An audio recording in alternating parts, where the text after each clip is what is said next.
Music মানে শুধু acoustic না, sometimes it's more than life.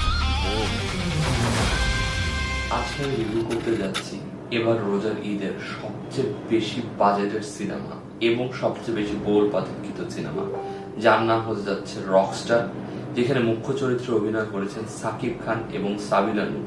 কেমন হলো এই সিনেমাটি আসুন জানা যাক আমাদের এই ভিডিওর রিভিউ এর মাধ্যমে। Global superstar,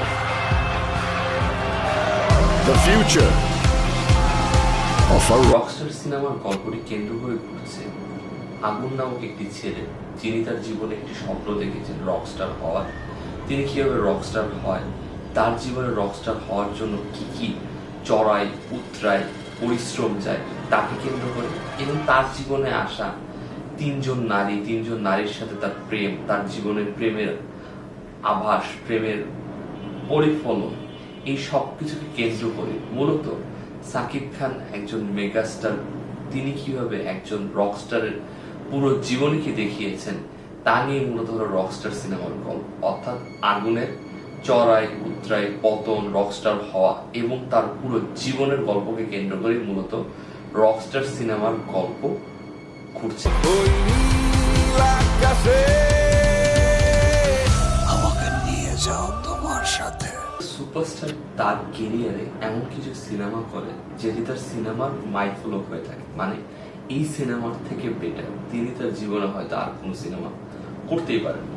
যেমন শাহরুখ খানের ক্ষেত্রে চিন্তা করেন তিনি স্বদেশ করেছেন, আমির খানের ক্ষেত্রে চিন্তা করেন তিনি 3 Idiots করেছেন, সালমান খানের ক্ষেত্রে চিন্তা করলে তিনি বজরঙ্গি ভাইজান করেছেন। শাহরুখ ঠিক তেমনি আমাদের সুপারস্টার সাকিব খানের কেরিয়ারের মাইলফলক হচ্ছে রকস্টার সিনেমা। এই সিনেমার যে কয়েকটি দিক নিয়ে আমি কথা বলবেন, সেই প্রত্যেকটি দিকে হাইস্ট বেঞ্চমার্ক পেয়েছে। যদি প্রথম যেটি সাকিব খানকে নিয়ে আমরা কথা বলি, যেহেতু তার সিনেমা, তার কেরিয়ারে এত ডিফারেন্ট ভাবে, এত ডিফারেন্ট লুকে, এতগুলো লুকে, এত ডার্ক মোডে, এত লাইট মোডে, এতগুলো আবেগের ভিতরে তিনি মনে হয় কোন সিনেমায় তিনি তার পারফরমেন্স দেখান। তার কেরিয়ারের one of the best performance তিনি এই সিনেমায় দিয়েছেন। এই সিনেমায় শুধু তিনি না, তার সাথে যতজন আর্টিস্টকে আপনি বড় পর্দায় দেখবেন প্রত্যেকের পারফরমেন্স দুর্দান্ত। আপনি যখন এই সিনেমাটা, যেহেতু একটি রকস্টারকে কেন্দ্র করে সিনেমা, তাই মিউজিক খুব বড় এলিমেন্ট। এই সিনেমায় 5 থেকে 7টি মিউজিক আছে, প্রত্যেকটা মিউজিক একটা থেকে আরেকটা মানে টপ ব্লাস্টার যেটাকে বলে সেই লেভেলের মিউজিক, প্রত্যেকটা মিউজিক মারাত্মক।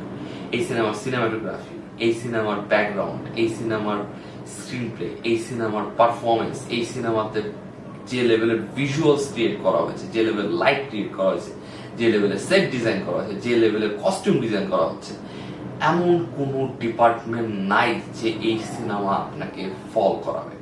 হ্যাঁ, শুধুমাত্র এর দৈর্ঘ্যটা একটু লেন্দি, এর এন্ডিংটা একটু লেন্দি করা হয়েছে, কিন্তু যেভাবে এন্ডিং শেষ করেছে সেটাও মারাত্মক, আপনাকে শক দিতে বাধ্য। এই সিনেমার এন্ডিং যেভাবে এন্ডিংটা আসে আপনি চিন্তাই করবেন না যে এটা এন্ডিং হতে পারে এই সিনেমার।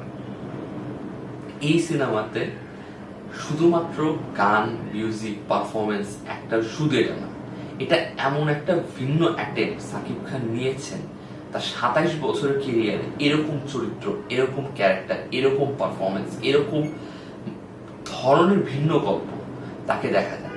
গত যদি 5 বছরের কেরিয়ার দেখেন, লম্বা চুল, লম্বা দাড়ি, হাতে মেশিন গান, একের পর এক গ্যাংস্টার, সেই গ্যাংস্টার থেকে রকস্টার হয়েছে, একটা শিফট এনেছে।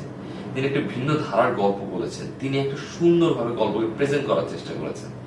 আমরা তাণ্ডবের সময় পাইরেসির জন্য হয়তো একটা ভালো সিনেমা, একটা ভালো কালেকশন দিতে পারেন। যদি এই সিনেমাটাও সাকিব খানের এত ভালো নির্মাণের পরও যদি আমরা এটাকে না সাপোর্ট করি, তাহলে এটা কিন্তু আমাদের জন্য ব্যর্থতা। হয়তো আমরা এরপরে এত বড় বাজেট, এত মেসিভ স্কেলে কোনো সুন্দর ভালো সিনেমা দেখতে পারবো না। সবসময় কি শুধুমাত্র অ্যাকশন সিনেমায় ঈদের সিনেমা হতে হবে এমন কথা আছে? আমি জানি না।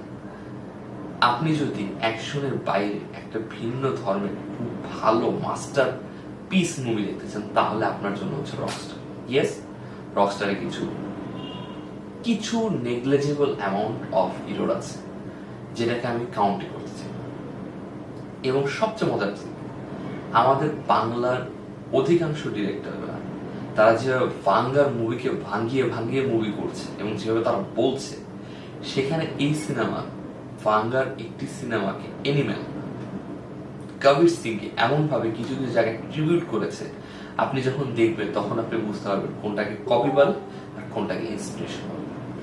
আমার দেখা মতে এবার ঈদের one of the best, Shakib খানের 27 বছরের কেরিয়ার চলছে, 27 বছরের career one of the best performance.